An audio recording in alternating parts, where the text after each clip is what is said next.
Vamos conversar agora com o meteorologista do Instituto Nacional de Meteorologia, o Francisco de Assis Diniz. Tudo bem, Francisco? Bom dia, hein?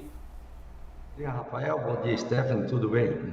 Ô Francisco, invariavelmente a gente ouve aqui entre as autoridades, quando perguntamos a elas sobre o que é possível fazer, especialmente para essa gente que mora em costa, que mora em área de risco, e eles dizem o seguinte: olha, o problema é que aqui na minha cidade choveu em tantas horas o que a gente esperava para o mês. Choveu em tantas horas o que deveria chover em 15 dias. Choveu em tantas horas o que não chove no verão inteiro.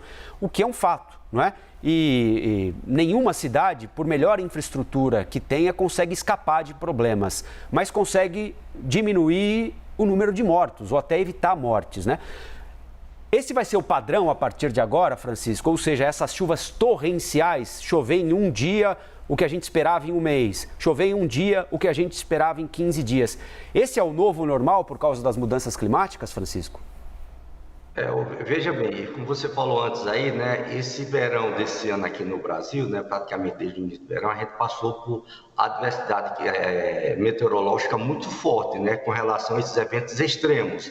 Esses eventos extremos vêm aumentando não somente no Brasil, mas na Terra como um todo, né, exatamente devido à situação da mudança climática, né, o aquecimento que a Terra está passando. Se você aquece, você faz com que haja mais instabilidade na atmosfera, consequentemente vai ter mais chuvas fortes, mais temporais, mais furacões, mais vendavais.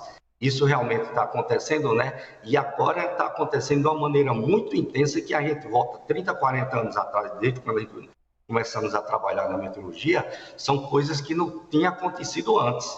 Então, por exemplo, uma chuva dessa do Rio de Janeiro, chover 400, 500 milímetros em 3 dias, isso equivale à precipitação da climatologia de 3 meses. Então, realmente, nenhuma cidade, nenhum local do mundo suporta uma chuva dessa natureza.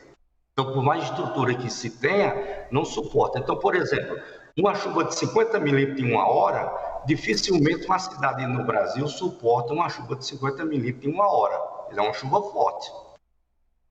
Francisco, meu bom dia para o senhor também, obrigada por nos atender. Agora eu queria saber do senhor qual é exatamente a importância do seu trabalho, dos seus colegas na meteorologia, talvez em parceria com os agentes públicos, com os prefeitos, com os governadores, já que esse é o novo normal, né? Esse tipo de chuva, de temporal, desabar de uma vez em poucas horas, o que seria previsto para um mês, para uma semana. Qual é a importância dessa parceria para alertar os moradores? Já que é muito difícil esse trabalho de tirar esses moradores de área de risco, as cidades, infelizmente, já avançaram, a maioria, né, tem muitos moradores morando em encostas, em beira de rio. Qual a importância de prevenir esse tipo de acidente enquanto o trabalho mais demorado, né, de realocação dessas pessoas não acontece? Isso já existe? De que forma isso pode melhorar também?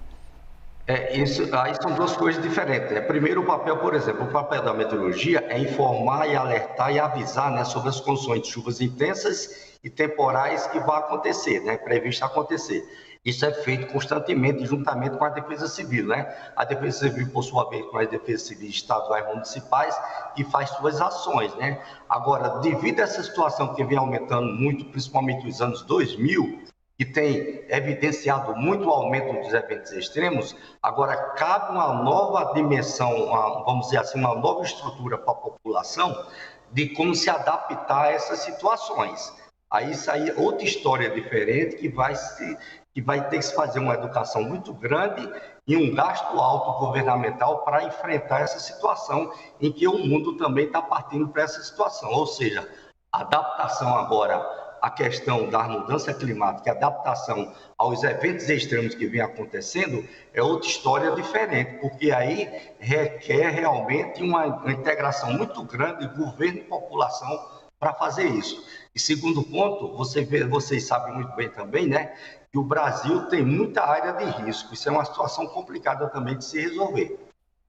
O Francisco, como é que você avalia hoje as nossas condições tecnológicas de acompanhar a natureza, do ponto de vista de radares, de parcerias com outros países que podem nos ajudar? Nós temos a possibilidade, por exemplo, de prever uma chuva, vamos imaginar essa chuva aí no Rio de Janeiro. Dá para saber com que precisão o volume de chuva que vai cair e onde vai cair? Ou seja, você conseguiria, ou a meteorologia conseguiria avisar o governo do estado do Rio que na Costa Verde vai chover em tantas horas, tudo que é esperado para determinado período, ou não dá para fazer isso?